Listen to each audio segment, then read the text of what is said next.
충격적인 일이 전 세계에서 벌어지고 있습니다.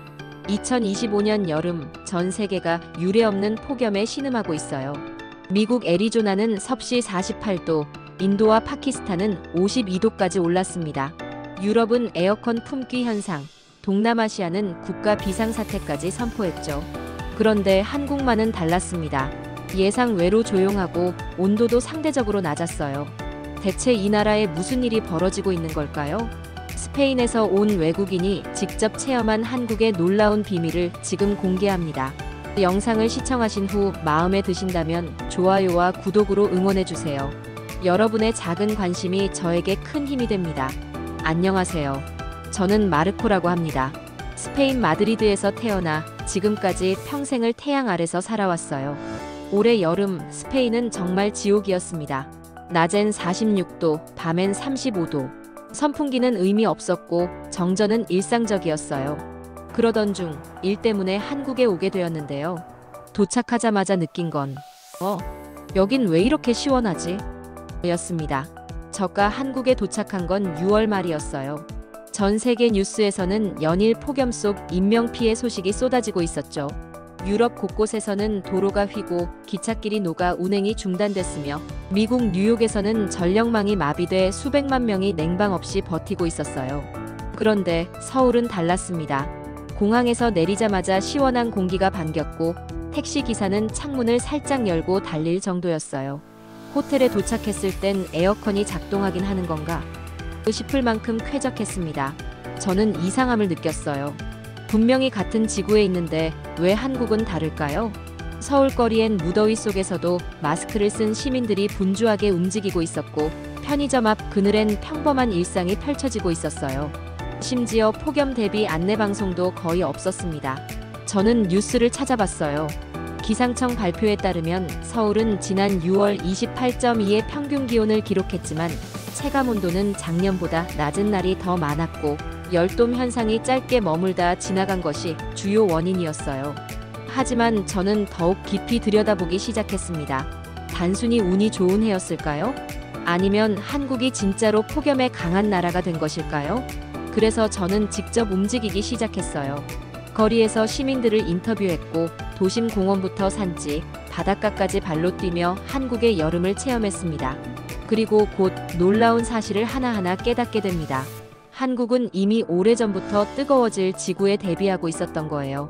제 눈에는 더운 나라 스페인과는 다른 한국의 과학적 대비, 시민의식, 그리고 도시 설계가 보이기 시작했습니다. 가장 먼저 들른 곳은 서울의 중심, 광화문이었어요. 그늘막이 곳곳에 설치되어 있었고 건물 외벽엔 자동 분사되는 쿨링 시스템도 설치돼 있었어요. 한국인들은 조금 더워 보였지만 불편하다는 눈치는 아니었어요. 제가 물어봤을 때 대부분은 작년보다 시원한 편이에요. 혹은 요즘 여름은 이 정도면 참을만 하죠 라고 말했어요. 충격이었습니다. 저는 단순히 기후 차이일 거라 생각했지만 이건 단지 운이 좋은 한 해가 아니라는 걸 곧 깨닫게 되었어요. 한국은 이 상황을 이미 오래전부터 준비하고 있었던 것입니다. 서울 한복판엔 한강이 흐르고 있었어요. 스페인 마드리드엔 그런 큰 강이 없거든요. 마드리드는 내부의 열기를 식힐 방법이 별로 없지만 서울은 강을 중심으로 바람길이 형성되어 열기를 효과적으로 분산시킨다는 전문가의 말을 들을 수 있었어요. 그뿐만 아니었어요. 도심 곳곳에 위치한 공원과 녹지, 건물 옥상 위에 심어진 수직 정원들. 이 모든 것이 도시의 열을 분산시키는데 큰 역할을 하고 있었어요. 저는 인천 송도, 부산 센텀시티, 대전 둔산동 등 다양한 도시를 방문하며 비슷한 구조를 확인했어요. 도시는 단지 빌딩과 도로로만 채워진 게 아니었어요. 도시 자체가 하나의 열 조절 시스템처럼 설계돼 있었어요. 그런데 정말 놀라운 건 이제부터였습니다. 한국은 기상청에서 폭염특보가 발령되면 30분 이내에 각 지자체의 재난방송이 지역방송과 스피커를 통해 자동 송출된다고 해요. 실제로 저는 한강공원에 있을 때 갑작스레 들려오는 방송을 들었어요.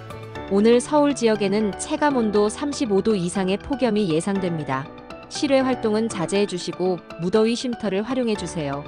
이 안내방송은 외국인이 듣기에도 매우 명확하고 간결했어요. 그리고 진짜 놀라운 건 무더위 쉼터라는 개념이었습니다.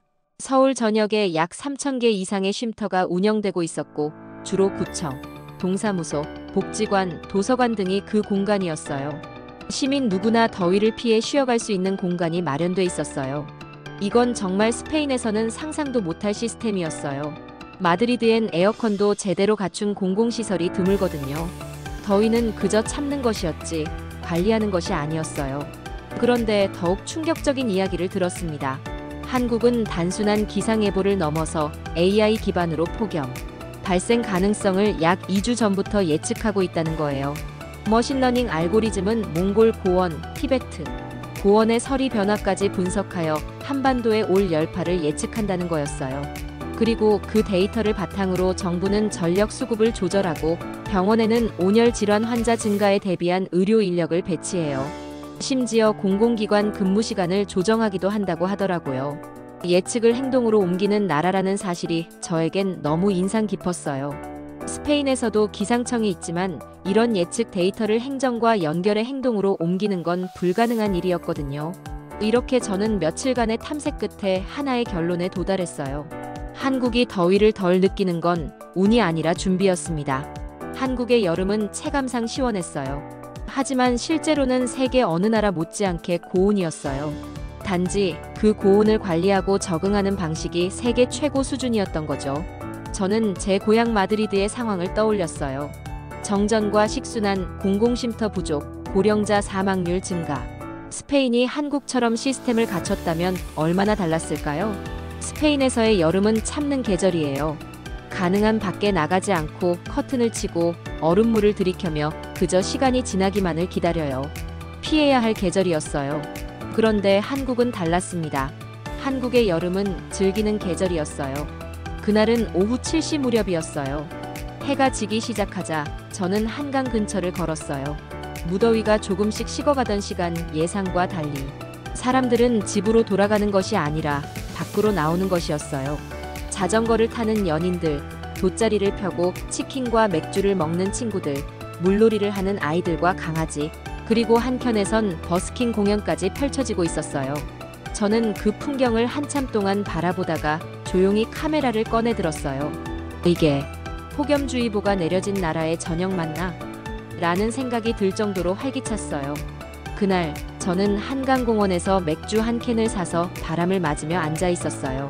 옆에 앉아있던 한국인 청년이 말했어요. 여름은 한강이 최고죠. 낮엔 덥지만 저녁엔 바람 불잖아요. 그게 참 좋아요. 저는 묵직한 충격을 받았어요. 이들은 여름을 피하는 게 아니라 여름과 공존하고 있었던 거예요. 또 하나의 반전은 먹거리였습니다. 저는 여름이 되면 입맛이 떨어지고 간단한 빵이나 수박으로 때우는 편이에요. 하지만 한국에선 여름이 오히려 맛의 계절이었어요. 시장에서는 냉면, 콩국수, 초계국수 같은 시원한 국물 요리가 넘쳐났고 편의점엔 온갖 얼음 디저트와 계절 한정 상품들이 줄줄이 등장했어요. 그중 제가 가장 반했던 것은 팥빙수였어요. 세종문화회관 근처의 작은 전통 찻집에서 먹은 팥빙수는 제가 지금까지 먹어본 어떤 디저트보다 정성스럽고 섬세했어요. 곱게 간 얼음 위에 팥, 떡, 연유, 과일이 어우러져 있었고 먹을 때마다 여름이 입안에서 사라지는 기분이었어요. 저는 사장님께 물었어요. 왜 이렇게 정성스럽게 만드시나요? 여름이잖아요. 사람들 더위 먹지 말라고요. 그 말 한마디에 가슴이 뭉클해졌어요. 한국 사람들은 단순히 더위를 피하는 것이 아니라 서로가 서로의 여름을 위로해주는 문화를 만들고 있었던 거예요. 며칠 전만 해도 저는 왜 여긴 덜 더운 거야? 라고 궁금해했었어요. 하지만 이제 저는 알아요. 한국이 특별한 건 온도 때문이 아니에요. 이 나라는 더위조차 문화로 바꾸는 힘이 있어요. 열기를 받아들여 바람과 함께 흐르게 만들고 더운 날씨를 핑계 삼아 사람들을 더 가까이 다가가게 만들며 시원한 음식과 축제로 무더위를 추억으로 바꾸는 곳이에요. 이건 단순히 냉방 기술이나 도시 구조의 문제가 아니었어요. 한국은 여름을 어떻게 살아야 할지 이미 해답을 알고 있는 나라였어요. 한국에서의 여름은 저에게 있어 단순한 기후 체험이 아니었습니다. 이건 사람과 도시, 문화와 자연이 함께 살아가는 방법에 대한 깊은 배움이었어요. 저는 서울의 폭염이 두렵지 않았습니다. 왜냐하면 그곳엔 더위를 관리하는 시스템이 있었고 더위를 공감하는 사람들이 있었으며 무엇보다 더위를 즐길 줄 아는 문화가 살아있었기 때문이에요. 마드리드로 돌아온 날 공항을 나서자마자 저는 그 차이를 또렷이 느꼈어요. 그날 스페인은 44도를 기록했고 도심은 텅 비어 있었어요. 사람들은 커튼을 치고 에어컨에 의존하며 조용히 여름이 지나기만을 기다리고 있었죠. 저는 문득 서울 한강에서 불어오던 바람이 그리워졌어요. 그곳에선 사람들의 웃음소리와 시원한 팥빙수의 달콤함이 불볕더위보다 더 강하게 기억에 남아 있었어요. 그 기억은 저에게 질문을 하나 던졌어요. 왜 우리 도시는 여름을 이렇게 고통스럽게 견뎌야만 할까? 그리고 저는 결심했습니다. 한국에서 배운 것들을 나누기로. 저는 마드리드 시청에 폭염 대응 정책 제안을 제출했어요. 무더위 쉼터 설치, 공원 내 분사기 도입, 시민 대상 여름 건강 캠페인, 어린이 보호를 위한 학교 내 냉방 예산 증액 등등. 물론 한 번에 바뀌진 않았어요. 하지만 놀랍게도 제 제안은 지역 뉴스에 소개되었고 몇몇 시민단체가 함께 행동에 나섰어요. 그리고 올해 여름 마드리드시에서는 처음으로 도심 야외 여름 프로그램을 시범 운영하기로 결정했습니다. 그 출발점엔 한국의 한강에서 들었던 한 청년의 말이 있었어요. 여름이잖아요. 그럼 즐겨야죠. 지금 이 영상을 보시는 여러분 중에도 혹시 여름을 참기만 하고 계신 분이 계신가요? 덥고 지치고 짜증나고 그런 날씨에 짓눌려 하루하루를 보내고 계신가요? 한국에서 보낸 여름을 통해 제가 느낀 건 기후위기라고 해서 반드시 고통만 존재하는 건 아니라는 사실이에요. 우리가 준비하고 서로를 배려하고 그리고 즐기는 방법을 안다면 여름은 충분히 우리의 계절이 될 수 있습니다. 도시의 시스템이든 사람들의 인식이든 작은 변화가 쌓이면 그건 결국 큰 문화가 돼요. 여러분도 여러분만의 한강을 찾아보세요. 작은 바람이 부는 곳, 시원한 사람들과의 만남이 있는 그 장소에서 당신만의 여름을 새롭게 시작해 보시길 바랍니다. 한국이 보여준 건 단순한 기술력이 아니었어요. 그건 함께 살아가는 지혜였고 어려움을 문화로 승화시키는 힘이었어요. 그리고 무엇보다 미래를 준비하는 현명함이었습니다. 이 모든 게 하루아침에 만들어진 건 아니에요.